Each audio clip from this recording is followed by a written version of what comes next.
ദൈവനാമം മഹത്വപ്പെടട്ടെ. വ്യക്തിപരമായി ഉയർത്തപ്പെട്ട ഒരു ചോദ്യത്തിന് പത്രോസ് നൽകിയ മറുപടി കർത്താവിനെ ഏറെ സന്തോഷമുളവാക്കി. കർത്താവ് പത്രോസിന് 4 വരങ്ങളും നൽകി.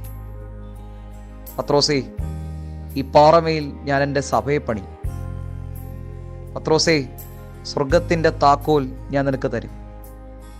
പത്രോസേ, നരക കവാടങ്ങൾ നിന്റെ മേൽ പ്രബലപ്പെടുകയില്ല. പത്രോസേ, നീ ഭൂമിയിൽ കെട്ടുന്നതൊക്കെ സ്വർഗത്തിലും കെട്ടപ്പെടും. നീ ഭൂമിയിൽ അഴിക്കുന്നതൊക്കെ സ്വർഗത്തിലും അഴിക്കപ്പെടും. പത്രോസ് എന്നിലും നിന്നിലും രൂപപ്പെട്ടതായ പ്രതിനിധിയായിരുന്നു. അവനിലൂടെ ശിഷ്യത്വത്തിൻ്റെ അനുഭവം ഇങ്ങനെ തലമുറകളിലേക്ക് പകർന്നുകൊണ്ടേയിരിക്കുക.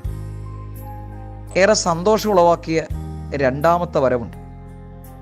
സൺഡേ സ്കൂൾ ക്ലാസ്സിലെ അധ്യാപിക പറഞ്ഞു തന്ന മനോഹരമായ കഥാനുഭവങ്ങൾ പോലെ, മക്കളെ, നിങ്ങളുടെ കയ്യിലൊക്കെ പത്രോസിന് യേശുവപ്പച്ചൻ കൊടുത്ത താക്കോലുണ്ട്. ശരിയാണ് സ്നേഹിതരെ, സ്വർഗം തുറക്കുവാനുള്ള താക്കോൽ നമ്മുടെ കൈകളിലാണ്.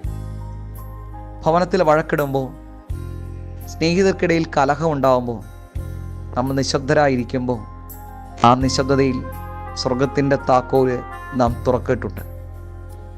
ചിലരുടെ ജീവിതത്തിൽ ആ താക്കോൽ തുറക്കുന്നത് വളരെ കൃത്യമായിട്ടാണ്. എന്നാൽ ചിലർ തുറക്കുന്നത് അത്ര ഭംഗിയല്ലാതാകും. സ്നേഹിതരെ, സ്വർഗത്തിൻ്റെ താക്കോൽ നിങ്ങളുടെ കയ്യിലാണ്. നിങ്ങളുടെ നിലപാടുകൾ, നിങ്ങളുടെ വിചാരങ്ങൾ, നിങ്ങളുടെ നടപ്പുകളാണ് സ്വർഗം തുറക്കുന്ന താക്കോലിൻ്റെ പഴുതുകൾ.